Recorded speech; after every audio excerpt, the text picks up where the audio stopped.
Hello, everyone, and welcome back to another episode of The Push with Nick and KP.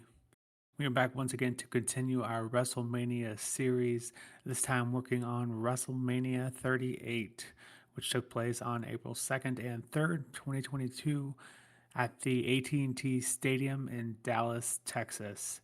The night one attendance 77,899 and the night two attendance 78,453. Per usual, we'll go through every single match, kind of give you our thoughts and rating on each one, and then our thoughts and rating on the event overall as a whole. So without further ado, let's go ahead and get into the first contest of the evening, WrestleMania Saturday or WrestleMania Night 1. We have Rick Boogs welcoming us to WrestleMania Night 1 with a face melting solo and the introduction of himself and Shinsuke Nakamura going up against Jimmy and Jay, the Usos, for those SmackDown Tag Team Championship belts. KP, thoughts on the opening contest of WrestleMania Saturday? Well, I'd like to say that I really enjoyed this opening contest, but it's kind of difficult to. Obviously, very unfortunate circumstances that happened during the matchup that made it sort of come to a bit of a rush finish, I suppose you could say. Yeah, we see a injury for Rick Boogs. He's going for this military press, gorilla press, whatever type lift on both of the Usos. Starts off with one of them, and the other one piles on afterwards, and he's sort of trying to lift them both up. I think commentary try and play it off as like it's an aggressive move from the Usos, trying to sort of press him down. But yeah, the reality is that he got really badly injured after this. He had to have surgery. He was out for a very long time, and he never really got back into it afterwards. So yeah, it was a shame for sure. Not the greatest way to kick off WrestleMania, but obviously a fault of no one in particular. These things happen. But yeah, it was good while it was going down. Like I was enjoying it when it was when it was actually going through the early stages. I thought it was fine. Shinsuke did a lot of the heavy lifting, obviously, in this one, being with Rick Boogs as an injury sort of thing. But yeah, it's just a shame. It wasn't bad, but I felt like if that injury didn't happen, probably it would have been quite a good matchup. But obviously, it all got derailed by the unfortunate situation. So like I said, yeah, with the injury that happened, the match basically became a 2-on-1 handicap in favor of the Usos. Shinsuke gets hit by an Uso splash, but does kick out of it, showing some fight, and he then gets caught by a super kick whilst being held in the corner. The Usos follow up with a 1D, and that's enough for them to get the victory here and to retain their tag team championships. I'd heard apparently they were meant to lose the titles here to Shinsuke and Rick Boogs. I'm not sure if that's actually really the thing that was going to take place, but apparently big rumors at the time where that was going to happen. So it's quite interesting there. But this was like the start. Well, this was part of their like massive run with the titles. So quite crazy to think if that had happened, how different everything would have turned out. But yeah, it's hard to rate this one because obviously what happened. But I gave it a 5.5. I did enjoy it whilst it was going on. It's just I wish obviously uh, the injury wouldn't have taken took place. And yeah, it's just unfortunate. One of those things, these things happen. What did you rate this one, Nick? Though it is a shame, but did you enjoy it whilst it was going through those early stages? Yeah, obviously it is tough. The introduction being, that Boogs guitar. I was always a huge fan of his charisma and his kind of character. I thought he was a lot of fun. And I was sitting there thinking when I was watching this, did he ever come back? I don't really recall if he did or if he did. It obviously wasn't of something of substance like this one was, because it felt like he was kind of a complete package in terms of, his look and his character. And I thought he was decent in the ring as well. But regardless, yeah, that was obviously the story walking away from here.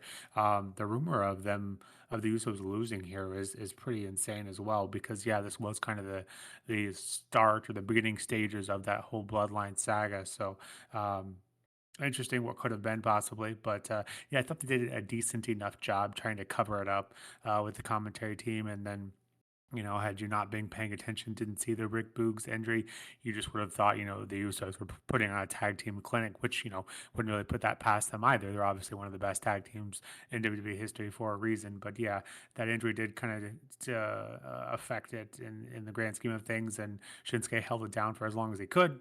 But obviously, that wasn't quite enough. And the Usos get the win here and still your SmackDown Tag Team Champions. I gave this one a 5 out of 10. Just kind of is what it is. Nothing really that can be helped. Nothing intentional. So with that, we'll go ahead and move on to the next match of the evening, which has Drew McIntyre going up against Happy Corbin with Madcap Moss. a commentary team hit this one that Happy was undefeated since hitting it big.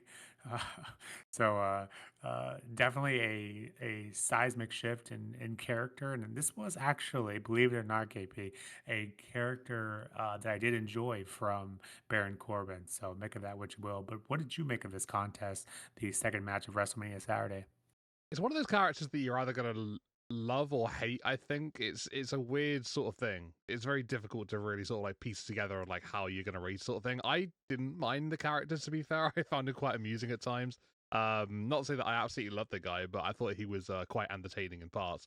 But obviously Drew McIntyre being a personal favorite of mine. Yeah, this match was quite interesting because of it had a massive moment during it. It was decent, to be fair, nothing special. Was quite a quick contest, but very physical. You know, these guys are both pretty big, and they will deliver a matchup like this.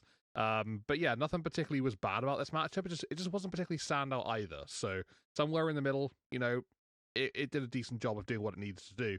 And yeah, like you said, this was, you know, built to be post, you know, the broke Corbin era, I suppose you could say. A very sort of rejuvenated, happy, on, you know, firing on all cylinders, Happy Corbin. So, you know, his streak was going quite nicely. Drew McIntyre comes along and he changes things up for sure. He takes out Madcap Moss at ringside at one point during the matchup before looking to deal with Baron Corbin afterwards, or Happy Corbin. Happy hits the end of days, and up until this point, every single person that got hit by this move had been pinned 1, 2, 3. Not Drew McIntyre, though. He becomes the first person to kick out at the end of days. Commentary sell it massively. Happy Corbin is absolutely, you know, just mortified in the ring. Extremely, you know, just can't believe it sort of attitude. Dumbfounded, if you will. And yeah, he sort of doesn't really cope from there on out because he brings Drew back up to his feet at some point looking to do some further damage.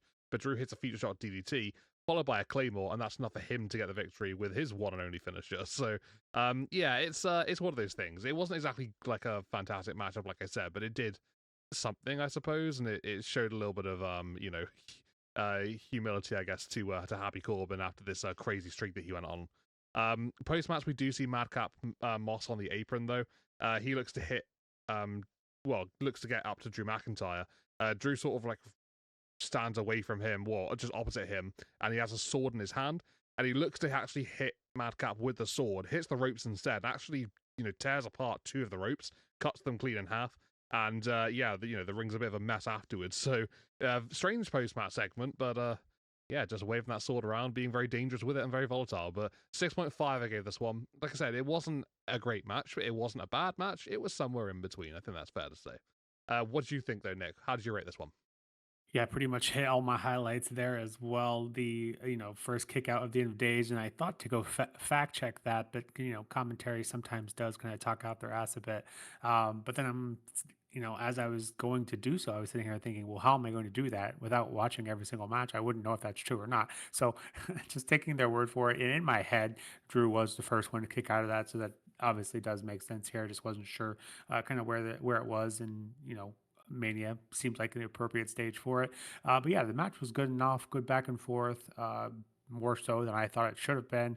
Obviously, Happy Corbin getting what I will call probably the run of his life in terms of character work, especially. But then, yeah, Drew getting the win after disposing of Madcap Moss and hitting his Claymore, which was not enough to get kicked out of. And I imagine Happy Corbin was not feeling too happy after this one. And I thought that was a pretty cool moment after the match with Drew hitting the ropes with the sword. In terms of it was a bit random, but it was a cool image at least. So I give this one a 6 out of 10, so just a notch below yours, but yeah, decent enough. Just feels like maybe Drew deserves to be doing something a little bit better. But you well know that I am not the biggest fan of Baron or Happy Corbin. So with that, getting into the next contest, we have Ray and Dominik Mysterio. It is truly insane how different Dominik looks in the 4 years since. But going up against The Miz and Logan Paul, kind of continuing to carry that trend, that torch that Bad Bunny lit last year, showing that celebrities can be more than just a kind of funny appearance or not taking their job seriously. KP, thoughts on this contest here? Yeah, I think Logan Paul followed on from Bad Bunny quite nicely, actually. True. Definitely does change the sort of opinion that a lot of people do have on celebrities that come on into these WrestleMania matches or wrestling matches, generally speaking. It's almost quite a fun matchup, to be fair. Very fast paced, very competitive. You know, you obviously see likes of Rey and Dom Mysterio. They bring a whole sense of urgency and just, you know, high flying, you know, action to the matchup. Then we realize that Logan Paul can do that as well, obviously with his little bit of array that he puts on during this matchup. Yeah, it makes for some very high octane offense here in this one. And to be fair, you know, Dom looked like a lot of attention will go to Logan Paul here, sort of like a coming out moment. But I think Dom should get some credit as well here, to be fair. I thought him on his first Mania showed quite an impressive array of athleticism throughout the entire matchup. Just put on a really professional performance. We saw Logan Paul generating some serious heat throughout the matchup as well, imitating Eddie Guerrero, especially during that moment. And then you got Rey and Miz just sort of like both showing their experience here, guiding them through a pretty solid matchup, to be fair. Well put together, to be honest with you. But yeah, I quite liked it. I thought it was pretty damn solid. Not too bad at all. Dom and Rey look to close out the matchup towards the late stages as Dom looks to take out Miz at ringside, which he does so. Dom suckers Logan into the ring where him and Rey hit a 619 on Logan Paul, not knowing that the Miz actually tags in during the 619. They both hit a frog splash before then Miz launches Dom into Rey, who's sort of pinning Logan at the time. Miz hits Rey with a skull crusher finale whilst the others are kind of sort of distracted by the situation, and that gives Miz and Logan Paul the victory here in this contest. We see a little bit of Miz and Logan Paul celebrating afterwards, sort of like holding their hands high, and Miz, not one to share the spotlight, hits a skull crushing finale on Logan Paul to send him crashing down so that he can be the sole sort of celebratee at the end of this matchup. But yeah, this was quite fun. I liked it, to be fair. You sort of like one of those matches that you couldn't really keep your eyes off of because you know, like you blink and you miss a situation. It was that sort of high pace for the majority. Yeah, I thought everyone had a really good part here and they all played a good role. So yeah, solid. I gave it a 7.5 out of 10. Really liked it and just enjoyed the general flow of the matchup. What about you though, Nick? Did you like this one as much as I did? What did you make of Dom's WrestleMania appearance as well as Logan Paul's? Just generally how the tag team match flowed for you. Yeah, good point. Bringing up Dominik Mysterio, obviously before his dirty days, but yeah, I thought this was a good contest, and I think when you think about it from WWE's perspective, to put Dom and Logan, who are obviously still very green, to put them with the Miz and the Ray was a genius call. Really, it just kind of makes it very safe, make everyone look better than they actually are, and Dom looked good here, and Logan, he continues to shine, through his career that he's has in WWE to this day. So this was just kind of the first kind of instance of that on the biggest stage of them all at WrestleMania, and then the Miz turning on his opponent after the match. Miz doing Miz things. Yeah, it was a great match, and the Miz kind of showing his in-ring smarts to get the win over Ray at the end there. So yeah, no complaints at all from this one. Just a quality contest from, on paper, probably wouldn't have expected it to be this good. Give this one a 7 out of 10. And before getting into our next match, a moment of silence for Gable Stevenson, who got showcased on the WrestleMania before ever even having a match in the ring. Looking back on that now is truly crazy. Obviously, that didn't pan out too well in WWE at least. So, but our next contest of the evening has Bianca Belair going up against Big Time Becky Lynch for the Raw Women's Championship. KP, thoughts on this one? You cast your mind back to WrestleMania from the year before this one, where Bianca took on Sasha Banks in what was an extremely good matchup. You look at this one and you think, oh, well, can this one really follow that one? And honestly, it did. It was up there with it as well. It was a fantastic matchup here from both women. Absolutely solid from start to finish. Yeah, both women were fantastic and just full of quality throughout this matchup. Really lovely back and forth vibes here throughout this whole matchup. Becky goes down deep into her sort of bag of tricks, into her well, if you will. Looked very impressive. Bianca solid as well, not missing a beat throughout this contest.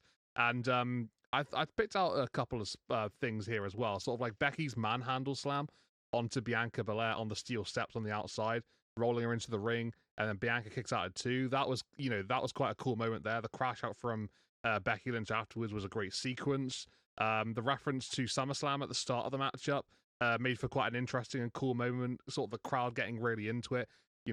oh my god, are they really going to do this again? They sort of did a bit of a delay on it. They didn't do it quite as quickly as the SummerSlam one, but they did still have Becky hit that manhandle slam in the opening 30 seconds after a little bit of back and forth between her and Bianca Belair. So yeah, it did almost have that little bit of a oh my god, no, not again, please sort of thing towards Bianca. So yeah, that was a cool little throwback there.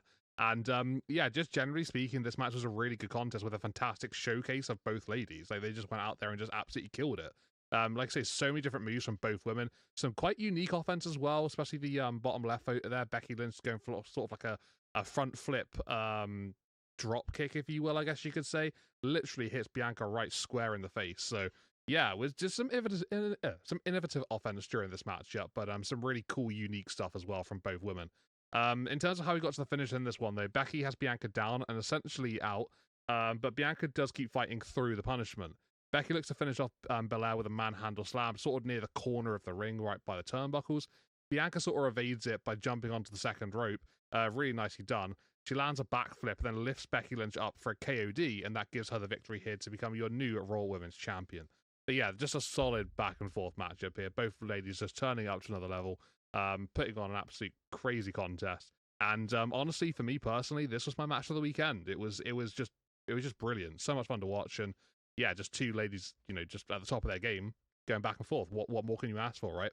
I give this one a 9.5 out of 10. Great moment at the end for Bianca Belair winning, 2 WrestleManias in a row, beating a top star, both 4 Horsewomen members, obviously, and, crowning a new champion at the same time. So getting some revenge over Becky Lynch after the SummerSlam situation must have felt good for her.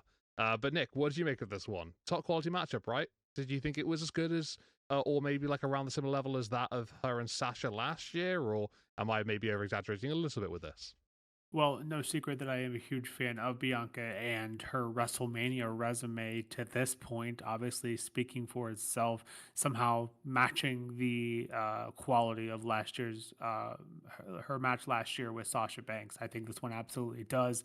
Wasted no time and really didn't show any signs of slowing down throughout the entire contest.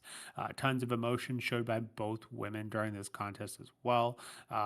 Bianca showing, why she's considered the ESD of WWE, and Becky, big time Bex. I always love this look. Very underrated look in my opinion. But yeah, back to back performances. Again, it's hard to have a bad performance with Becky as well, so that definitely didn't hurt. Becky made her look like absolutely $1,000,000 here, and with that fit she threw towards the end, and you mentioned it too, the way that she got the manhandle slam, and I remember watching this live thinking, oh no, they're going to do that again. But in the end, it wasn't enough.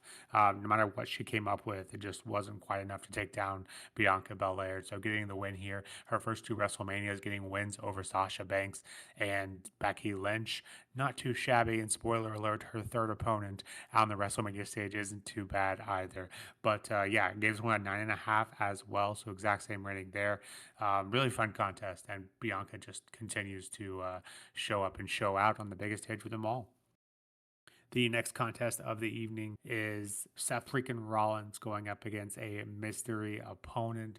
Of course, I somehow forgot who this was. I didn't immediately recall.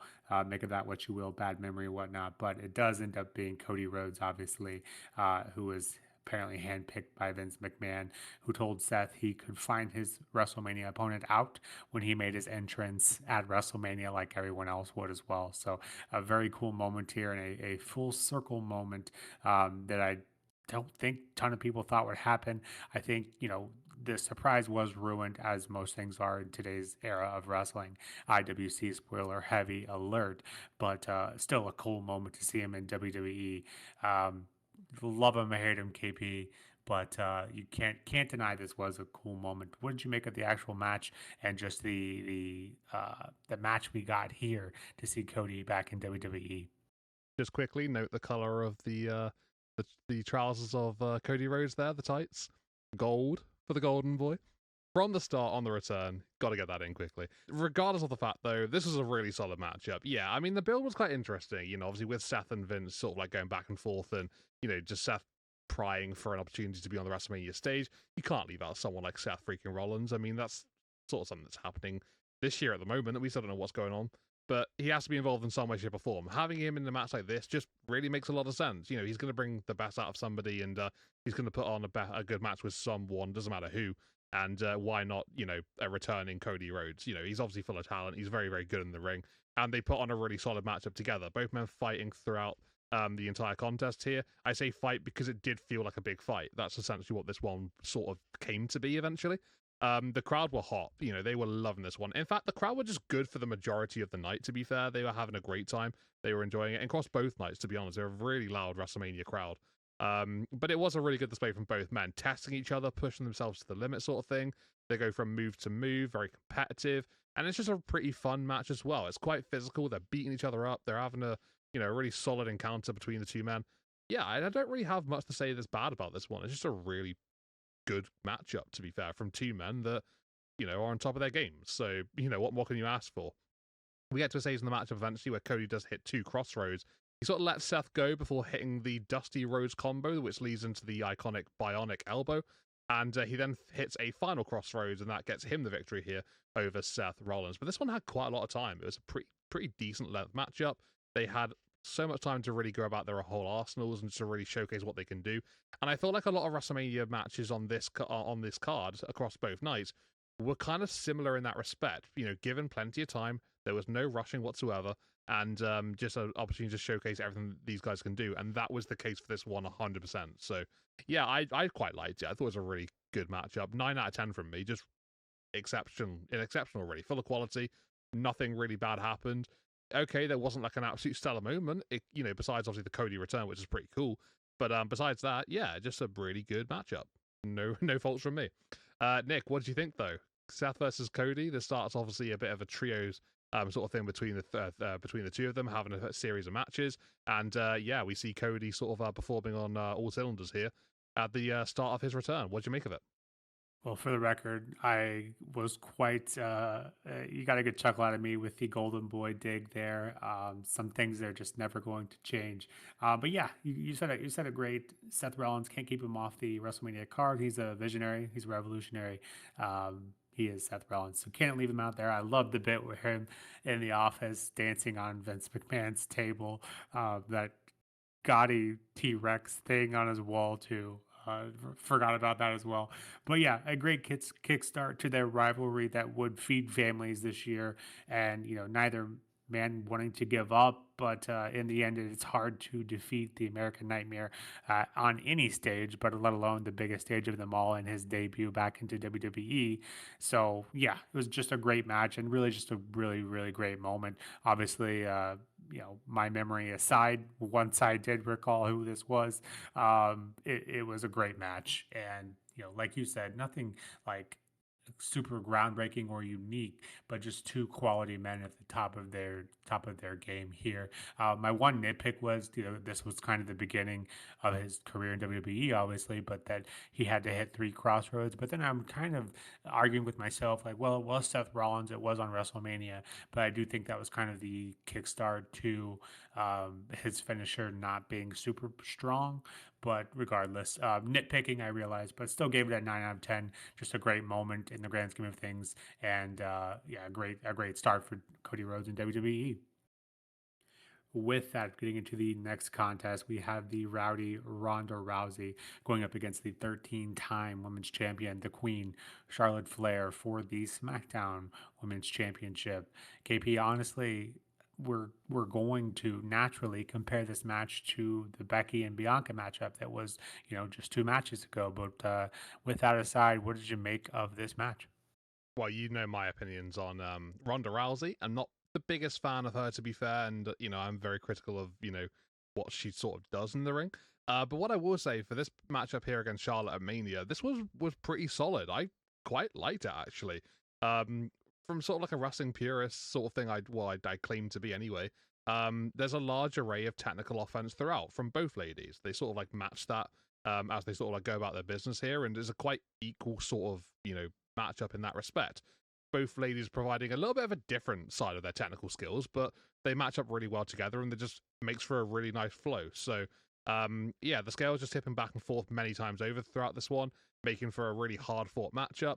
It wasn't the cleanest, sure. It could have been, maybe a little bit touched up, but besides that, pretty good nonetheless. Hard hitting, bit of drama leading to the finish, and maybe perhaps a little bit of an anticlimactic way of doing it, but yeah, honestly, no, I quite liked it. It's not a match that I would use the word dislike for. So yeah, I think I liked it more than I disliked it for sure, like by some way. So yeah, there's a lot of quality here, and it made for quite a nice matchup to watch.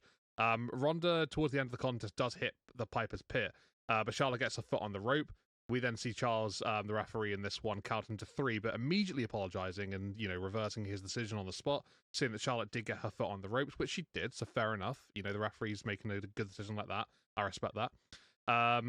Charlotte hits the natural selection of Ronda, but gets a 2 count. Before then, Ronda shoves Charlotte into the referee, spearing him in the process. Ronda locks in the armbar, and Charlotte does tap immediately, but because the referee is down, Ronda lets go to sort of like go and wake him up to try and sort of like get him back into consciousness. What I will say is Charles wasn't down for very long though, because it was quite quick. He was quite quickly up to his feet, so maybe just the wake up from Ronda really worked here. But as she sort of deals with the referee, Charlotte hits a big boot, and that's enough to get the victory. I think that's my main gripe here, the big boot. Like, okay, if maybe Charlotte has sort of like, I don't know, dropped Ronda into the turnbuckle or something and then hit a natural selection or just something like that, that would have been okay. I get they don't want to have Ronda tap out, and that's absolutely fine. But maybe just have Charlotte hit a bigger move than just a big boot. So yeah, it did feel a little bit flat, the finish. Like, oh, that's it. Fair enough.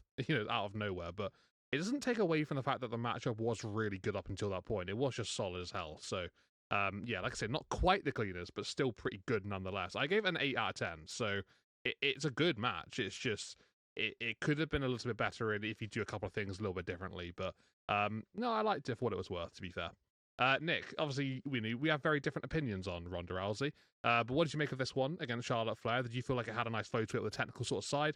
What were your thoughts throughout the whole on this matchup? Yeah, for as many opinions that we do share, Ronda is one that we do not, if you don't already know that from listening to the show already, listeners. But yeah, like I said, it is hard not to compare it to the Becky Bianca matchup we got. And I do wonder if I would like this match more if it was on before that match. But regardless, in this way, comparing the two, there's no way this match was ever going to be cleaner than that match. But it did feel like more of a fight.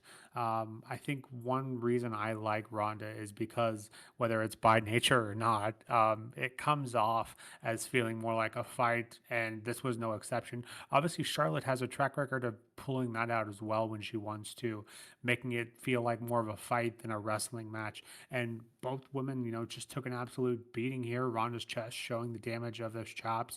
I didn't love the finish either, but I do love how tough both women were booked here. And yeah, it was just like you said, it wasn't a clean match, but it just felt very personal, and I love that. I love it when things don't feel either, whether they're by design or not. I love it when they feel more real, more like an actual fight. We're capable, and we see a lot of wrestling clinics, but this wasn't that. But it just felt good in a different way, and it's hard to explain. But that's why I kind of always liked Ronda's character, whether that was by design or not. I liked her matches, a lot of her matches, for that reason. But yeah, in the end, it still wasn't enough. She's the queen for a reason. Your SmackDown Women's Championships is still around the waist of that of the Queen, Charlotte Flair. I gave this one an 8.5 out of 10. I was concerned my rating was going to be too high because of the obvious there, but just a notch above yours, so not too much to write home about there. Then we get to our main event of WrestleMania Saturday. Stone Cold Steve Austin making a special main event appearance on the KO show. Obviously, this leads to some other things. KP, thoughts on this main event segment and match to end WrestleMania Saturday? Yeah, this is like something that we were all really wanting to happen at the time. I remember watching this live and thinking, "Oh, imagine if Stone Cold and Kevin Owens, throw down. That would be amazing to see." And it does take place in the end, so it puts a smile on my face for sure. Um, yeah, we see the Kevin Owens show begin here with a segment. Kevin doubles down on his hatred for his. Oh my god, let me start that again. Sorry. Kevin doubles down on his hatred for Texas, before then turning his attention to Steve Austin directly, saying that he's the worst role model in WWE history, before laying out his plans for the rest of the show. Austin comes down moments later, basically before the two talk about Texas, with KO further slandering it right in front of Austin. KO gets a little bit honest, saying that he didn't invite Austin out here just to talk. He said he actually wants a fight, and he challenges him right there to a no-holds-barred match. Austin says that he had his first match in Dallas, Texas, and now he can have his last match there. He asks the crowd if they're keen before then demanding a referee to come on down immediately. So, quick little summary to get to where we got to here. The matchup does begin, and honestly, just quite a fun, cool WrestleMania moment. Like, this isn't the greatest match you'll ever see, far from it, but it's just it's kind of awesome. Like, if that makes sense, it's like you got a little bit of nostalgia with Stone Cold Steve Austin. You're mixing it with the current day of Kevin Owens, which is someone that I know we both have quite high sort of vibes for. So we're both sort of like interested in that particular thing. But yeah, when these two sort of like collide here, it just feels kind of fun and good, you know? That's the vibe that I got anyway. I'm looking forward to seeing what you make of this one as well, Nick. But yeah, Austin gets a win here to sort of like send the crowd home happy. And it's just a fun watch. You know, Austin going through Steve Weiser's during the matchup is absolute gold, to be fair. Just drinking on the job and just beating down Kevin Owens at the same time. You got to respect it. But yeah, he definitely enjoyed, obviously, beating down Owens here for the majority of the matchup. It was quite heavily in favor of Stone Cold Steve Austin. We did see bits of offense here from Kevin Owens. You know, there was also a stunner as well. As the main part, sort of, I would say, but it was a little back and forth in some parts for sure, but mostly Stone Cold beating some ass, basically. But yeah, the KO set was used in this one, as well as the ATV which Steve drove down, coming down to the ring. A steel chair, announce table saw action as well. There was a big brawl that was just entertaining. Yeah, it had a few elements to this one. I quite liked it. We see KO hitting a stunner, as I mentioned earlier. That gets a 2 count from Stone Cold. He then sort of grabs a chair from ringside, looks to use it on Austin, but Steve moves, and instead KO just bounces the chair, obviously not deliberately by accident, but bounces the chair on the top rope instead of hitting Austin, and it sort of like just collides into his own face. So basically, just hit and bounces a chair off the ropes into his own skull, which was quite a crazy moment. And because it bounces off of him, then Austin just takes advantage, hits a stunner of his own. That's enough to get the victory in this contest. So, yeah, like I said, it's just not an all-time classic, but it's a fun match. It's an entertaining contest. And as a go-home segment on the first, the first night of the two shows, what better way to do it, right? Just have a little bit of a feel-good moment, enjoy, an ass-beating courtesy of the hometown favorite, and just, have a great moment from it. Post-match, we even got a little bit extra. Austin delivers a second stunner to Kevin Owens before he's then escorted away from the ring. By like, I think it's like, I'm not sure what the right terminology here is. I don't want to say sheriffs or security, somewhere in between. That sort of situation. Austin then calls for Byron Saxton to get into the ring. And I'm pretty sure he said this is the moment I've always been dreaming of. And he gets into the ring. He has a beer with Stone Cold Steve Austin, and then he gets a stunner for his efforts as well. Corey Graves is loving it on commentary. He's absolutely enjoying himself seeing Byron get stunned. And just a really fun last segment of the night. I gave it a 7.5 out of 10. Yeah, just liked it. You know, it didn't have to be exceptional or amazing, but it was just a fun, brawl between two men that I guess are loved in their own separate ways. So, it was good. Nick, what did you make of this one, though? Like I said, not your technical classic, not your best match you'll ever see. But what did you make of this final segment in terms of like a feel-good moment for this Texas crowd? Yeah, I think that's perfectly said. Not a 5-star classic. And, both of us being wrestling purists, it's sometimes nice to just relax and enjoy what is a good bit of fun, or a Texas mud stomping here is kind of what we would qualify this as from Austin. And it was just, yeah, it was just a fun moment. Obviously, Stone Cold accepting the match, getting into it. 19 years removed from his last WrestleMania match, drinking the Steve Weisers while opening up a can of whoop ass. Just you can't write it. It was just a ton of fun, and I think one of the biggest benefits the 2-night WrestleManias have is you can put something like this to end the show. Props to KO though here, as if we don't give enough to him. He took most of the offense here, made Steve look like $1,000,000, much better than he should have. And stunners and Steve Weisers for days. How can you go wrong? Just a ton of fun, and I thought a great main event for night one WrestleMania Saturday. Byron Saxton getting that stunner as well fulfilling a lifetime dream of many for sure. In terms of rating, obviously not the best match, but it puts a smile on our face and we were entertained by it. Sometimes that's enough to get a good rating for me. So I gave this one an 8 out of 10 and a ton of fun and what was really a very quality night one. But with that, we will go ahead and get into night two, kind of see if it compares to night one. Obviously, night one set a very, very big standard there, a very high bar to compete with. But the first match of WrestleMania Sunday, WrestleMania Night 2, is a triple threat match featuring the Alpha Academy going up against the Street Profits, going up against Riddle and Randy Orton for the Raw Tag Team Championship. KP, thoughts on the opening contest of WrestleMania Sunday? Yeah, they certainly had a vibe here for this WrestleMania, starting off with tag matches on both shows. Obviously, the first night, yeah, had a little bit of an issue with the injury, but this one definitely had no issues whatsoever. This one was a lot of fun, really, really good matchup. Three different dynamics here. You got the really high flying, sort of like energetic style of the Street Profits, mixed with a bit of power, obviously, as well in there. You've got the sort of just technical sort of wizardry of the Alpha Academy, as well as the big power game as well from Otis.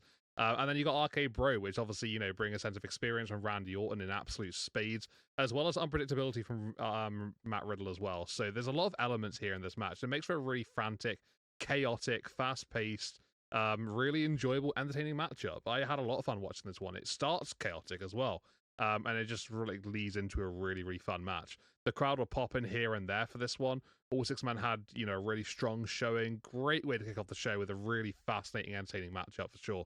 Yeah, I couldn't take my eyes off this one. Just had a great time watching this. Like I said, all the different stars just blending together here. It just made for a lot of like individual elements that just really flowed quite nicely. And like you got like a bit of this, bit of that, and it was just a great sort of just I guess showcase of just so many different things really that are possible in a tag team matchup. So I think when you sort of like take a triple threat matchup in a singles capacity, they tend to be really good matches, but you can really do that as well with these tag matches. They can be a whole lot of fun. That's what this one really was. With Montez Ford towards the late stages of the matchup here on the top rope, looking to hit a frog splash on Randy Orton, who's laid out in the middle of the ring. Matt Riddle just appears on the apron right next to Tez, and he just leaps up to the top rope, hits this avalanche RKO, which is an absolute thing of beauty, to be fair. Chad Gable then looks for a diving headbutt, sort of like taking advantage of Randy Orton, but Randy does get back up to his feet, catches Chad Gable mid-flight with an RKO, and that gives RK Bro here the victory here to retain their Raw Tag Team Championships. But like I say, just the finish as well there with a couple of like unique sort of RKOs here from both men. That's just like a testament to really what this one was like. It was a bit unpredictable in parts, and it was just sort of like, so it was kind of crazy just going from start to finish, but just a whole lot of fun. Like I said, just you couldn't take your eyes off of it. If for me personally, just so fascinating to watch. But yeah, I loved it. 8.5 from me. Really good start to the show. No real issues with this one, but it just had a really great flow and just was a really fun match to watch. So yeah, top notch from me. Nick, what did you make of this one? First match of the night here. Definitely trumps the first night. I'm pretty sure you'd agree with that one. Obviously, the situation that happened in that one, but nothing in this one to take it down to that way.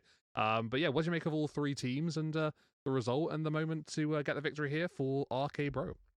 Yeah, a ton to talk about here, and absolutely, it did was a better start than WrestleMania Saturday. Obviously, beyond circumstances that were controllable, but chaos ensues as soon as the bell rings on this one, and really doesn't ever slow down. Obviously, you have three very good tag teams. Randy Orton, he's not new to tag teams or factions or anything, but this has always been one of his favorites of mine. With obviously RK Bro and Riddle, we've sang Riddle's praises before, and obviously just continues that here. The Riddle hitting that RKO while Montez was about to unleash something from the heavens. Are just recently off of Montez Ford hitting a gorgeous blockbuster as well. Randy then quickly kind of hits Gable with a anything you can do, I can do better. Another just incredible RKO, and somehow it just once you thought this match couldn't get any better, it gets better. So this match just is nonstop, and we're better for it. The only thing I really for some reason felt like this match could have used a bit more time, only clocking in at 11 minutes. It felt like it maybe could have used a bit more time, but then again, I sit here and think, well, maybe it was better for it. Didn't feel, like it was drug out or anything. It was just fast paced action, and that was that, and nothing really in between. So yeah, that was a really fun contest and a great way to kick off WrestleMania Sunday. Give this one an 8.5 out of 10. Probably would have bumped it up to a 9 if we'd gotten just a bit more time, but ton of fun to start off WrestleMania Sunday. With that, getting into the second contest of the evening, we have Omos going up against the almighty Bobby Lashley. Fair to say this is not a recipe for a five-star match, but KP, typically not a big meaty men kind of fans when it comes to uh, matchups. But does this one deliver better than it looks on paper? Because on paper, when I saw this match and what we were getting, I couldn't remember it, and so I'm thinking there's probably a good reason for it. What'd you make of this one? Funnily enough, you mentioned the big meaty man reference because I literally have written in my notes two big men slapping meat. So yeah, I feel like gotta mention that at this WrestleMania specifically here. Biggie injured, in the weeks before building up to this one. A bit more on that later on, but yeah, obviously still an unfortunate situation. But yeah, this one, yeah, not your classic technical bout, but a very physical fight. Two absolute behemoths of men. You think Bobby Lashley is big, almost even bigger, crazy. But yeah, these two, they put on an interesting match, I guess it's fair to say. It's like not something that I would normally enjoy. I wouldn't say I just liked it, but it's just not a personal favorite of mine. Um, yeah, Lashley shows some serious character here, trying to fight really hard through the matchup to try and take down Omos. And he does get there eventually, especially after taking quite a nasty bump on the ring post with his head. I'm not sure if that was meant to happen, but it looked pretty gnarly, to be fair, just the way he sort of bounces off that ring post. Maybe a little bit overzealous from Omos's sort of launch of him into the corner. But yeah, just I guess when you're dealing with someone of that size and that power, it's hard to really maintain that or really to cope with it the whole time. But yeah, I thought it was okay. It was fine. Just wasn't really something that I tend to really enjoy. That's all it is. We see Lashley eventually get a suplex, and after a couple of attempts, onto Omos. I mean, you're not going to naturally just do this straight away, are you? So he does sort of like power through, eventually gets through into the suplex, takes the big man down, hits a spear onto Omos, but rather than like a regular sort of spear from like a frontal sort of stance, he actually hits him in the kidneys, so takes him down from the back. Then hits a regular spear afterwards, sort of like does follow up with his sort of like more go-to normal style spear, frontal facing, as you could say, and that gets him the victory here in this matchup. After pick up that 1, 2, 3 moments afterwards. But yeah, like I said, it's something that I don't really tend to really just enjoy that too much. But I don't think anything particularly bad happened here in terms of the matchup itself. Obviously, you got two big men. You're not going to be able to do too much with it, but you can sort of have a bit of a sort of heavyweight clash and a big fight, and that's essentially what these guys did bring to it. So yeah, a bit of a story of Lashley, really fighting through to try and break down the big man, and he got there in the end and got his WrestleMania victory. So yeah, I gave it a 5.5 out of 10. Like I say, it's far from what I like, but I appreciate what they tried to do here, and they made a big moment here for Bobby Lashley, former WWE champion, but taking down someone who is extremely, extremely big in Omos. That's quite the achievement. Nick, what did you make of this one, though? It's not your type of matchup that you normally enjoy as well, but you got any positives to say about this one? Any negatives? In betweens? What's the vibe? Yeah, like I said, on paper, not a match that I would, get hyped for by any means, but this one wasn't bad. Bobby kind of doing the impossible, a cool moment for him. The spear, kind of the way he went about those, as you kind of already hit on. I thought that was pretty cool as well. Just makes Bobby look like an absolute monster more so than he already had been. That skull bouncing off the ring post, that was brutal, and they had to show a replay of that. Ew, yeah, that was rough. But the suplex and a couple of spears later, Bobby Lashley takes down almost. So yeah, very very cool moment there, and did not think that was going to happen. I was shocked. I remember being shocked in the moment after watching this, just thinking I did not think that was going to happen.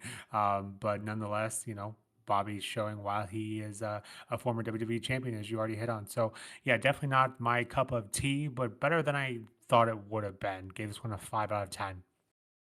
The next contest of the evening has Sami Zayn going up against Johnny Knoxville in an anything goes match. I love how many different names they come up with these extreme rules, hardcore matches, whatever you want to call them. Depends on the year, depends on the match. But essentially, a hardcore extreme rules match here. And just curious to get your thoughts on this one, KP. I know Sammy is your personal favorite of yours, so I am very curious to see what you made of this match. Obviously, not a traditional wrestling match in the sense, but did you enjoy it for what we got here? I love this match. I think it's absolutely incredible. It's so fun, so bizarre, just utterly barbaric here, to be fair, and just insanely crazy. There are so many weapons that get used in this one. You kind of expect it. You know, someone from Jackass, Johnny Knoxville, he literally will do anything just to sort of push himself to the limits, I guess you could say. You know, if you've watched Jackass in the past, you'll know these kind of guys are absolutely crazy. So, yeah, it's just a really wild matchup. I mean, just these are the weapons that we used in this matchup. I made it my mission to note down everything that was used. So we had a fire extinguisher, a cookie sheet, or a bacon tray, whatever you want to call it, a crutch, stop sign, trash can lids, a table with mouse traps, an air horn, a kicking contraption, that's what I'm calling it here, ring post pyro, a bowling ball, a taser, a giant mechanical hand, tongs, and a giant mousetrap. Like, there's just so many weird and crazy, wonderful weapons and just strange stuff that happened throughout the entire matchup. But it makes for a really hellacious, just battle, I guess you could say. But it's a comical affair as well. Sami Zayn obviously is just you know, playing the bad guy here in this matchup, but the way that he does it as well, like he almost like he takes Johnny Knoxville seriously, hits a Helluva Kick immediately as the match starts, but like he almost sort of like just enjoys the matchup afterwards as well. I think both men sort of enjoy it in their own weird and wonderful ways. Maybe Sammy enjoys it less. He takes a lot more bumps than Johnny Knoxville. But what I will say is Johnny on this WrestleMania matchup, he did take his fair share of bumps and beatdowns. You know, he for a celebrity being on the WrestleMania stage, normally you expect them to sort of like shy away from the big spots. But like I said, Jackass, this guy doesn't care about that. He absolutely puts his body on the line and he's happy to just put on a good show. And that's what he did. So kudos to him for doing what he did throughout this matchup. A lot of respect from me to him for that. But yeah, he took a lot. We saw cameo appearances from Party Boy and Wee Man, also the Jackass crew. Wee Man even body slamming Sami Zayn, which was just a wild moment in itself. But yeah, thoroughly entertaining. More so than it had any right to be, in my opinion. And like I said, Sami, he had a good play in this matchup. I think he sold everything so well and effectively, made Johnny Knoxville look like an absolute badass. And yeah, just a really great match. With the help of the rest of the Jackass crew, Johnny does eventually put a giant mousetrap in the ring. He takes he tases Sami Zayn before then trapping him in that giant mousetrap, and that just allows him to pin him quite helplessly on this trapped Sami Zayn to get that victory. Maybe the finish was a little cringe, you know. Sami probably could have just got out of that mousetrap, but let's take it at face value. It's a giant mousetrap. It's meant to keep people trapped down. Let's let's just pretend like it was completely fine like that. But yeah, besides that, great matchup, thoroughly enjoyable. 9 out of 10 from me. Almost my match of the weekend, but I think I got to give it to Becky and Bianca to be fair. But this one was right up there with it. Just an extremely fun matchup and contest, generally speaking. Nick, what did you think though? Are you sitting on the same sheet as me here from this one? Did you like the sort of wild energy this match generated? Do you think it was a bit too much? Do you think it was a bit of a spot fest? I think there are a lot of ways people can describe this one, but what are your thoughts? Yeah, generally just kind of continuing a couple things, continuing just the fun nature of this WrestleMania as a whole. Really aren't a ton of like bad guy things that happen throughout the weekend. Lots of feel good moments, and this is another one of them. Another thing we're continuing here is the celebrity trends. Obviously, we've already seen a celebrity appearance that was very good. And here's another one, you know, continuing that trend as well. And we're not quite done for the weekend. So, one of my favorite things about this contest is Cole, who is just absolutely having the time of his life. His probably my second favorite call from him throughout this night. And McAfee is clearly a huge Jackass fan. I personally have never seen an episode, but you don't have to see an episode of the show to know what they do. And this kind of just vibes with exactly what they do, with how they got famous. This was just a ton of fun. not a wrestling classic, but similar to the Austin KO, just kind of ramped up times 100 in terms of all the things they had to bring out. But they really did have to do that, considering that he was in the ring with Johnny Knoxville. And you mentioned it too. I felt like he took some bumps. He didn't have to, and he looked good doing it. So make of that what you will. I kind of expected maybe a big finale bump from Johnny, but regardless, it was a ton of fun. And Sammy, props to him, similar to the light of KO, but even more so because Johnny's not a wrestler. But Sammy took a beating and made Johnny look good in the process. So ton of fun and a very unique. Definitely not a match that I think we've ever had before this, and I don't think a match we've had since. So a ton of fun here. I gave this one an 8.5 out of 10. Just a lot of fun, and props to Sammy for putting over the Jackass crew like he did. Getting into the next contest, we have Naomi and Sasha Banks going up against Rhea Ripley and Liv Morgan, going up against Shayna Baszler and Natalia, going up against Queen Zelina and Carmella for the Women's Tag Team Championship. KP, thoughts on this one? Yeah, not a bad match. Maybe even pretty good, I guess you could say. Opportunity here to showcase a lot of women on the WrestleMania stage, with enough time to make a decent match out of it as well. So yeah, for whatever that's worth, I think just generally just we're at a stage where like the women's division is obviously extremely good, right? We're showcasing a lot more talent each and every single year, and I think with this particular matchup, we've seen tag team contests like this in the women's division over the years. Um, but this one I think was pretty good in the fact that it didn't really rush anything. There was like a gauntlet style matchup from a previous year, which didn't really hit the heights. But I think doing something like this, where you got all the teams sort of like active at the same time, not active at the same time, but you got all four teams sort of competing at the same time, with obviously just the two teams legal in the matchup, it does sort of give it more of an opportunity for everybody to really be focused on a lot more. So that was quite nice, rather than having like someone eliminated and bringing another team and vice versa going on throughout the whole show.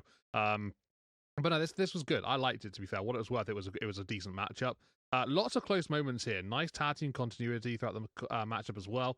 And some really interesting mashes up here. I didn't remember the team of Shayna Baszler and Natalia, honestly. That was quite a I don't know, a bit of a shock of a remembrance for me, really. But still trying to piece it together now, trying to remember how this one came to be for them too. But seeing like Rhea Ripley and Liv Morgan together, for example, like you look at that now, wow, that's quite the quite the throwback here. Definitely a time before these two really butted heads, and obviously are now into the rivalry that they are today. But yeah, Sasha and Naomi winning the titles here. Yeah, this was when the tag team titles were, I guess, a bit more respected, and then they went through a bit of a rough spot afterwards with Naomi and Sasha leaving. But to be fair though, the match itself was good. I enjoyed this one, quite fun. Really good reaction from the crowd when Naomi and Sasha got that victory in the end as well. Talk about more about how we did get to that stage as well. So Sasha and Naomi get the better of Carmella and Zelina at ringside. That sort of allows them to get Carmella back into the ring. The two hit Mella with sort of like a Rolling Thunder facebuster combination. It's a really nice maneuver, to be fair. Tag team offense from the two ladies. And that's enough for them to get the victory here and become your women's tag team champions. So, yeah, just a lot that went into this one. Obviously, there's a very quick summary from me there of the finish. But leading up to this one, yeah, so many moments, so much action from all 8 women, to be fair, all 4 teams. And yeah, just a good showcase of these tags. So I liked it, to be fair. Not a bad match whatsoever. 7.5 from me. Thought it was pretty good. Nick, what did you make of this one? Thoughts on the 4 teams involved here, how it took place, how it ended, and yeah, just generally your vibes on this matchup as a whole. Well, definitely our biggest discrepancy on the WrestleMania stage so far for WrestleMania 38. I felt like this one was pretty messy, and also felt like it was very rehearsed. Felt like all the spots were kind of drawn up. So typically, anything that was off of said script felt really off to me. Uh, it's kind of continuing that trend. I feel like what we see of multi-women matches on the Mania stage, when there appears to be a certain number that once we get above that, we seem to have issues with making it look good. And I feel like this kind of continues that same trend. Um, yeah, this one just didn't hit for me. I felt like they needed more time. Obviously, you have 4 different teams, and the total time was only 10 minutes, so that doesn't feel like enough time to make this feel proper. It wasn't the worst. We've had a lot worse in previous years in terms of tag teams, women. But this one just didn't really hit it for me. Obviously, the beginning of the end for Sasha, so that was a bit bittersweet, but nice to see her have one last WrestleMania moment. Um, but yeah, maybe I'm being too harsh on it, but I just didn't feel like this was a very clean contest and too scripted. I think is my biggest issue as well. So give this one a 6 out of 10. Not terrible, but not that great either. So make of that what you will. Getting into the next contest, we have a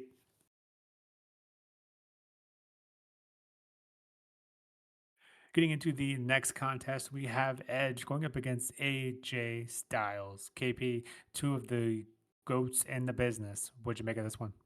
Yeah, two of the goats. And definitely a matchup that sort of like screams, awesome to me on paper for sure. It's not one that I remember too much from, going back before watching this one. But I'm not entirely sure why. I thought it was quite solid to be fair. Had lots of time here. I thought these two really, really just went through everything in their arsenals. Just so much time and so many moves here from both men. Um, I kind of hope people don't think that this match dragged because I loved it. I thought this one had a really interesting energy to it. Just sort of the way they two sort of like just blended together. It was almost like a way of just sort of like trying to one up the other one, and yeah, just sort of like really just going through everything they can do to sort of like take out down the other man. So for what it's worth, I thought this one was a really good contest. Had lots of time, like I said. It was a match a long time in the making too. What many would probably consider to be a dream match. To be fair, kind of vibe. Obviously, with Edge being injured for a while, AJ Styles coming back in, and then we do sort of see like a little bit here and there over the time. But eventually getting a WrestleMania match out of these two, like that's awesome for me personally, and probably a lot of other people as well share that same opinion. Um, but yeah, I think it's a really good match, competitive as hell, so back and forth, dynamic. The way these two just sort of like unleash absolutely everything to try and top the other man, and it's just got a really good flow to it. Just it feels really equal and really even throughout the whole match. It's like neither can really sort of like generate that sort of big move to put the other man away. So yeah, I thought it was fantastic. In the end of this matchup, we do see AJ Styles hitting a Styles Clash, but he only gets a 2 count from Edge. He looks for a phenomenal forearm, but as he's setting up on the apron, we just sort of see Damian Priest appear at ringside. Obviously, this is pre Judgment Day, so um, Damian Priest appearing at ringside is a bit of a weird one. He doesn't even look at AJ Styles. He just stares into the ring. It's like he's just focused on something completely different. But it's enough to distract AJ very momentarily. AJ sort of like shakes himself back into the situation, turns attention back to Edge, looks for that phenomenal forearm. But as he's like in midair, he gets caught midair by a spear from the Radar Superstar, and that's enough for Edge to get the victory in this matchup. So a very sort of out of nothing last ditch effort to get the victory here. Damian Priest distraction, I guess you could say, proving dividends here in this match. And yeah, this is the official formation of the Judgment Day, which is still a faction going now. Obviously, very different. There are no OG members in this in the group anymore, but there's been a lot of different faces and different names coming and going. But yeah, to think that this is still going to this day is quite crazy to think about. So yeah, this is the moment it all took place and sort of like started up between Edge and Damian as the very first two official members. But yeah, I thought this match was cracking. Really good contest. Loved it from start to finish. 8.5 from me. Maybe I'm biased. I love both these guys massively, so I don't know. I'm looking forward to seeing what you made of this one after our last discrepancy in the previous match. Maybe this one's similar, maybe it's not. What'd you make of it, Nick? Did you like this one as much as I did? Edge against Styles. What were your thoughts? Yeah, dueling Edge and AJ chants right from the beginning, and I'll use this moment to hit on the crowd as well. I know you did earlier as well, but yeah, just a really fun crowd, and we say it 100 times before, and I'm sure we'll say it 100 times more. But a crowd really does make or break an event, and obviously in this case, they definitely help make the event. It was a pretty good contest. The ending with Damien, I didn't love that, but causing AJ to hesitate just for a moment, and that's all the advantage the Edge would need to reverse that phenomenal forearm into a spear to get the win over AJ Styles. I do think this match drug a little bit. I think 25 minutes, I think, was maybe a bit too long, but definitely the longest match of the weekend. I think probably you trim 5 minutes off of this, and I think it's probably better for it. Still a great match. It was hard. It was going to be hard to not make it a good match with the two guys involved here. But I think both guys have had better. Um, not their best match, but still a quality contest. I give this one an 8 out of 10. Just maybe is on me for just having too high of expectations, but yeah, and then current day AJ is now retired, at least from WWE, so everything is super nostalgic now, and so maybe I just am too nitpicky. But yeah, 8 out of 10, so a notch below yours. I just think both of these guys have had better matches on WrestleMania stage. With that, getting into the next contest, which is sure a match I'm sure we'll agree on. Um, this has Ridge Holland and Sheamus with Butch going up against Kofi Kingston and Xavier Woods of the New Day. KP, can you make anything positive of this one? Yeah, that's quite difficult. It was quick. That's not a positive. It was fast paced. It was physical. There you go. Starts off with a brawl, high intensity. Um, and yeah, I guess that's essentially basically the vibe here with this one. The Brawling Brutes starting off with that brawl attack in New Day as soon as they get into the ring. In what is a really rushed, quick match.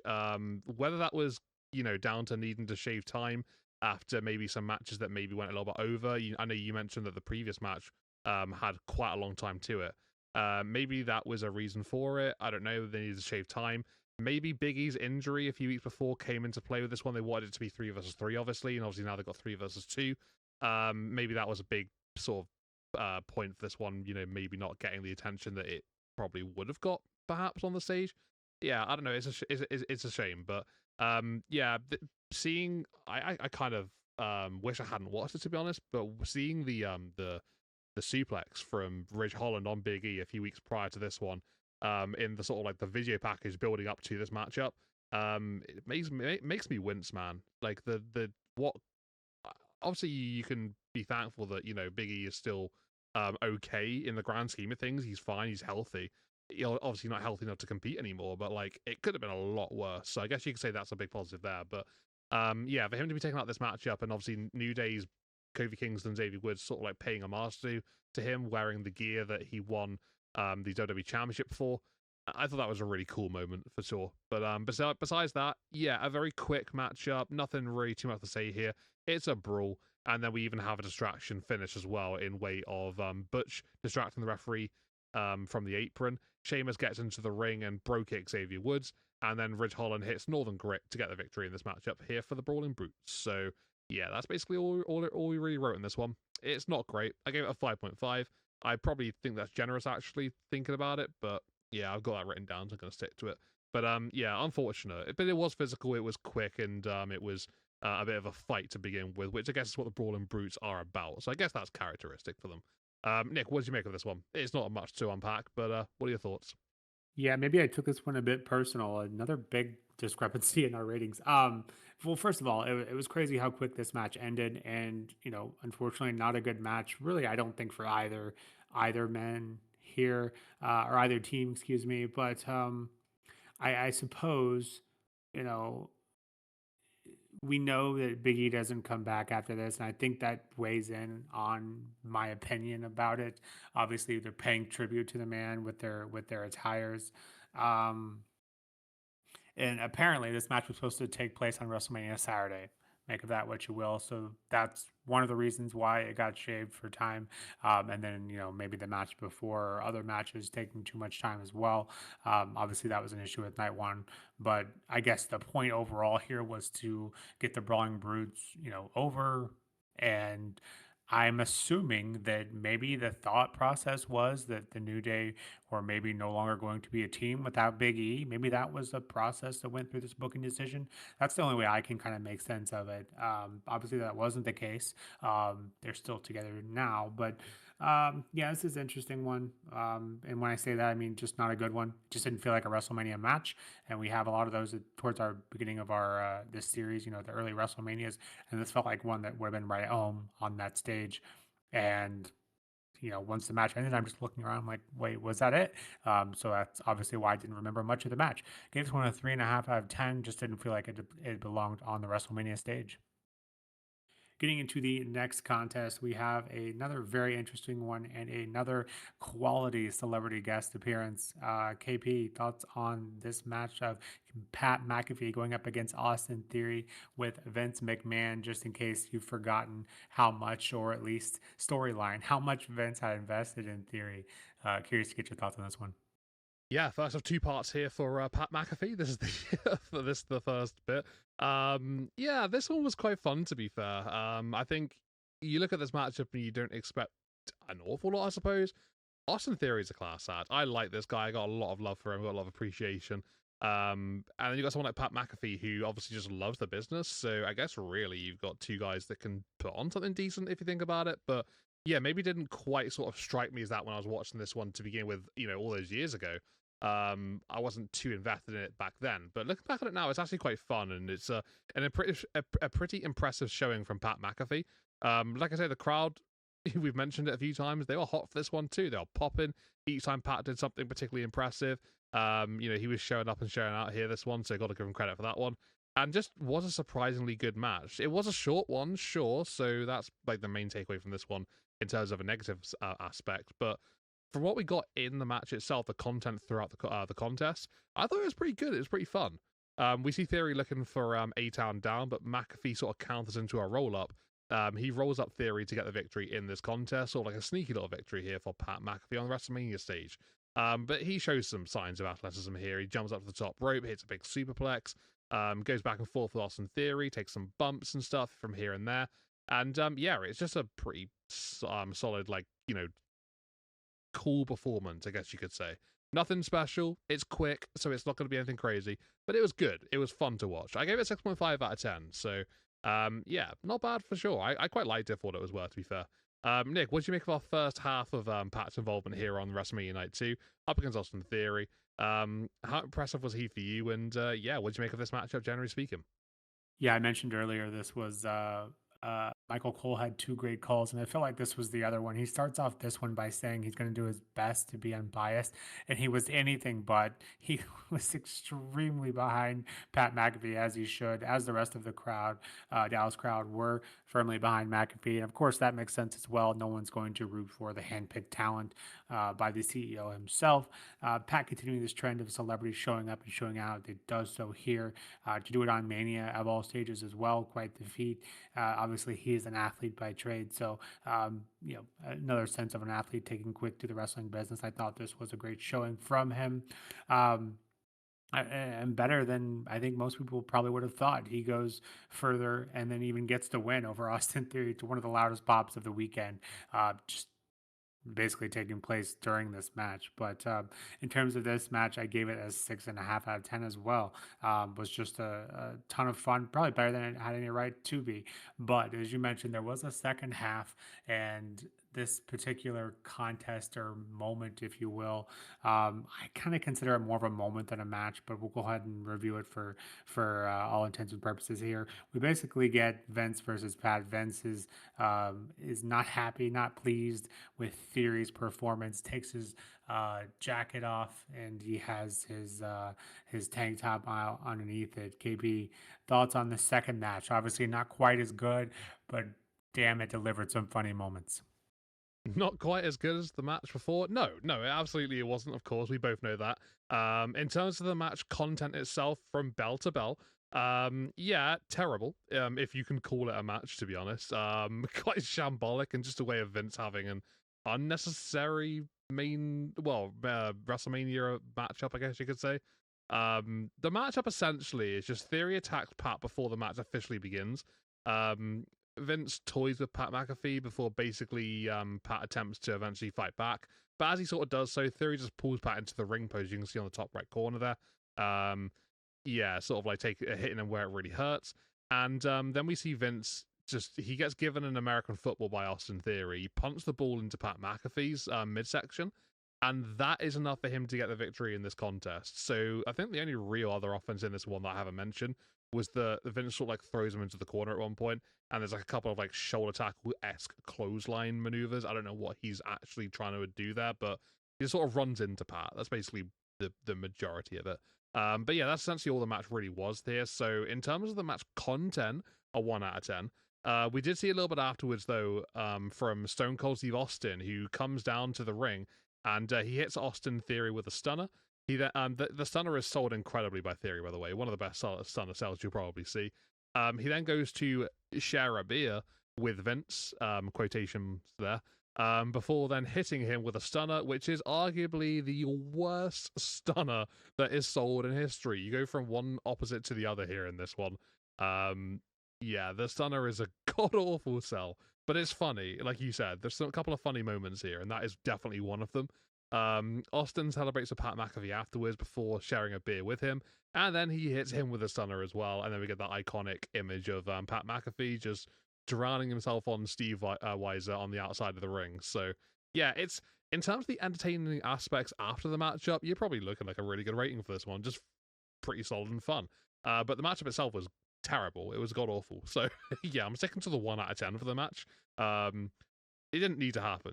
You could have literally took that match away from this one. You could have had Stone Cold Steve Austin come down, maybe just have Vince and Austin Theory beat down Pat after the matchup instead, and then Stone Cold comes down as like a savior sort of thing, and then does the exact same thing afterwards. That would have been fine, but yeah, whatever it's worth. That's how I sort of rated this one. Nick, what do you think though? All of it put together, the matchup itself, rate that one, and then what were your thoughts on the post-match entertainment after this one took place? Yeah, you said that perfectly there, whether you meant to or not. Rate that one, and I will give it just that. I'll give it a one. I wasn't even prepared to do a rating on this one, and as you said, it shouldn't have even been a match. It should have just been this is what happened after the match, and this whole WrestleMania Sunday is going to suffer because of it. Getting a one rating always does bog down quite a bit. We had a lot of those or close to at the beginning part of this WrestleMania series. Like I said, it didn't need to be a match. Could have just had all these moments and it would have been better for it. But regardless, yeah, it brought some moments. Obviously, as you said, I will probably say there has to be. I can't think of a worse stunner off the top of my head, anyways. Being sold from Vince, but then going right into one of the best two stunner sells, and that of Austin Theory and Pat McAfee. The way Pat sold it, and we kind of had some beer in his mouth as well, and then that bottom right image there was just great. Pat is an entertainer through and through, and he shows why here. Yeah, in terms of the segment itself, it probably gets like an 8, but the match quality, yeah, I think a 1 is maybe even still generous. 0 was definitely on the table as well. With that, let's go ahead and get into the main event, which has Brock Lesnar, the WWE champion, going up against Roman Reigns, the Universal champion, with Jimmy J and Paul Heyman in a winner takes all championship unification match. The winner of this match becomes the undisputed WWE Universal champion. Obviously, if you watch wrestling at all, you know this is the beginning of what was one of the most dominant runs in WWE history. But KP, in terms of match quality, what did you make of this main event of WrestleMania Sunday? I've made my displeasure for Brock Lesnar matches very apparent in previous WrestleMania, so I won't go on too much here. Basically, the cliff notes are not a fan. Not my type of matchup. This matchup is literally your standard Lesnar contest. I actually throw back here to Lesnar against Seth Rollins from a few WrestleManias ago. This one is extremely similar to that one. Sure, it doesn't start off with Lesnar attacking Roman during his entrance and, brawling before the match officially begins, but we do have the typical sort of style where Brock sort of, takes the control early doors. It gets to a point in the contest where Brock locks in a Nakamura lock after being hit by a spear from Reigns. Reigns gets to the ropes thanks to Heyman to break the hold, before then being locked up by Lesnar, who attempts an F5.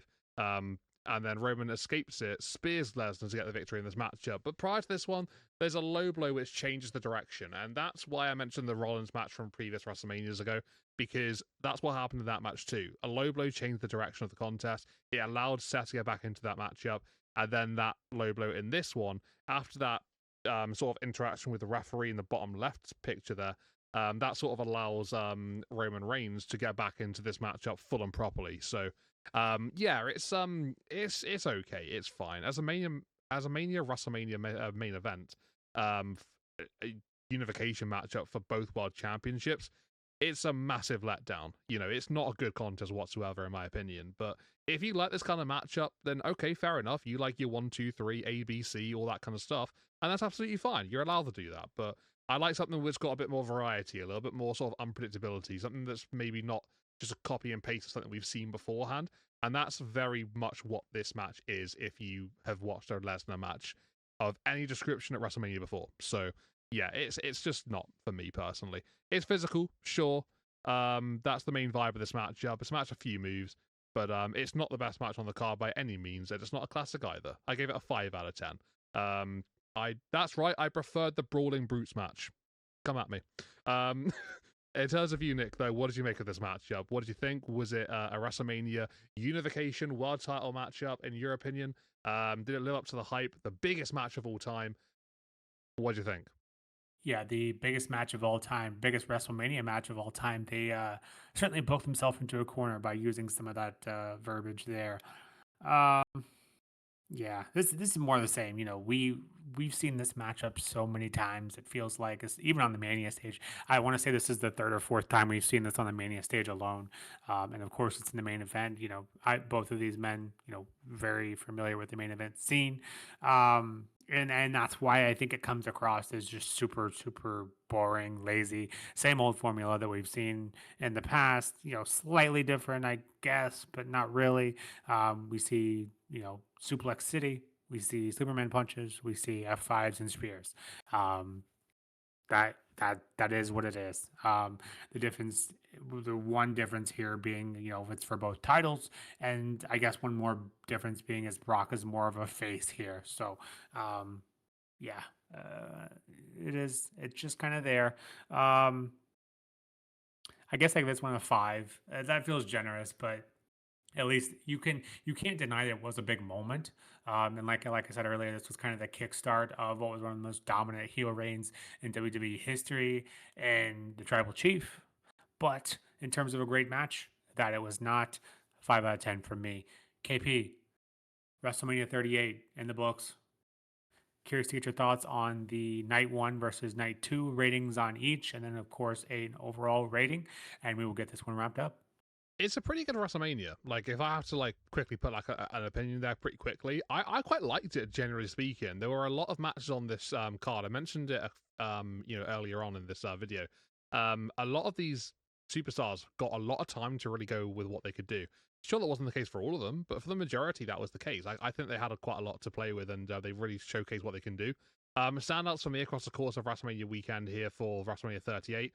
Match of the weekend was definitely Bianca Belair and Becky Lynch for me personally. Absolutely solid encounter between both ladies. Cody Rhodes and Seth Rollins put on a really good matchup as well. Thoroughly enjoyed that one, as well as Johnny Knoxville and Sami Zayn rounding up my top 3 there. But I'd probably put Sami and Knoxville as the second match of those 3. But yeah, just a really, really good top 3 matches there. You got some bits in between. You got a couple of lower ones. Obviously, you got that really bad one with Vince, which was unnecessary. We've spoken about that already. But yeah, you got your bits here and there, like you do with all of these. In terms of my ratings for both nights put together, night one, first of all, comes through as a 7.5 out of 10, which is arguably one of the stronger single nights of main that we've done here, in my opinion. Night 2 comes in at 6.5, so there's quite a big difference in quality. Yes, I'm looking at you, Vince McMahon. Thank you for that one. Appreciate it, bud. That dragged the rating down quite a lot.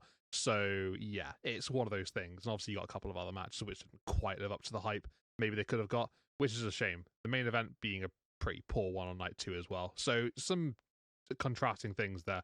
Overall, 7.5, 6.5, meet in the middle, 7 out of 10. Not bad. Not a bad WrestleMania. I quite liked it, thoroughly speaking. There are some good moments, so not the worst by far. What about you, though, Nick? Where does this one sort of rank in your sort of ratings? What were they? Put night 1, night 2, your overall.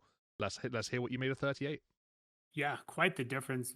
Vastly different. WrestleMania Night 1, WrestleMania Saturday, as you mentioned, um, very quality, probably. And Saturday, I think, generally speaking, does typically end up being better than Sunday.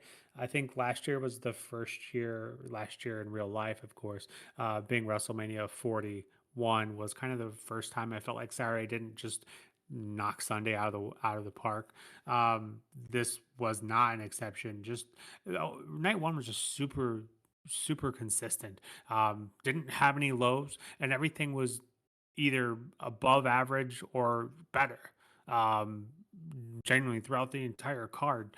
Highlights obviously being Bianca and Sasha was definitely the highlight there. If I had to put, I really did like the main event, Stone Cold and KO as well.